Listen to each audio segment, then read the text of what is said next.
இடுக்கல் எப்பாவது துன்பம் துயரம் வருதுன்னா உடனே வருவார். ஏன்னா இடுக்கன் துன்பம் துயரம் வரும்போது அவர் ஏன் உடனே வர்றதுல எப்போதுமே நீங்க ஜெபம் செஞ்சுக்கிட்டு இருக்கிறதுனால அந்த இடுக்கன் வரும்போது நீங்க சாமியைத்தான் கூப்பிடுவீங்க, வேற யாரையும் கூப்பிட மாட்டீங்க. அதான உண்மை.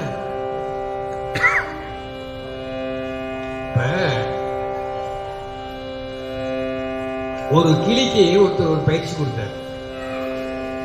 சிவாய நம சிவாய நம சிவாய நம சொல்லி கொடுத்தார். அந்த கிளியை கொஞ்சம் கொஞ்சமா பயிற்சி பண்ணும். அவங்க எஜமானது இருக்கும்போது ஏன் சொல்லு அப்படின்னா சொல்லும், சிவாய நம சிவாய நம. கிளி சொல்லி கொடுத்தா சொல்லும், அது சொன்னதை சொல்லும், கிளி பிள்ளைன்னு சொல்லுவோம், அது சொல்லும். அவர் மகிழ்ந்துருவாரு, அவர் வேலைக்கு போயிருவாரு. போனதுக்கு பின்னாடி இவர் கண்டபடி பேசிட்டு இருக்கோம். அந்த கிளி இந்த சிவாய நமே சொல்லாரு. எஜமானன் வந்ததுக்கு பின்னாடி சிவாய நமன்னு சொல்லணும். இது வந்து போலி இல்லைங்களா? ஒரு நாள் அந்த கிளியை ஒரு பூனை பிடிக்க வந்துச்சு.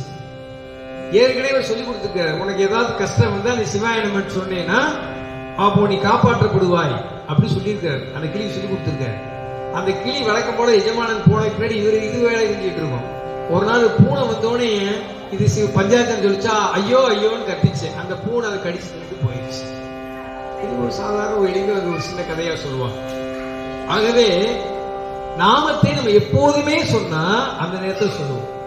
இப்ப நம்ம எப்பயும் சொல்றவங்களுக்கு என்ன தெரியும் நடக்கும்? போன ஒரு சாதாரண நடந்து போறோம், ஒரு கல் இருக்கு, அந்த கல்லு மேல கால் பட்டுச்சு இல்லைங்களா? அதனால நம்ம தடுக்கி விழுத்துறோம் இல்லைங்களா?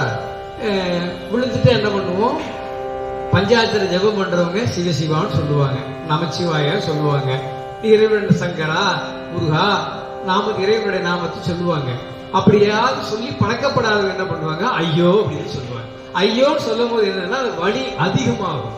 நீங்க இறைவன் நாமத்தை சொல்லும் போது உண்மையில சொல்லி பாருங்க, வலியே நமக்கு தெரியாது. இது வந்து அனுபவத்துல உணர்ந்தா தான் தெரியும். சொல்லி பாருங்க, அனுபவத்துல கண்டிப்பாக உங்களுக்கு தெரியும். அதனால இறைவனுடைய நாமம் அவ்வளவு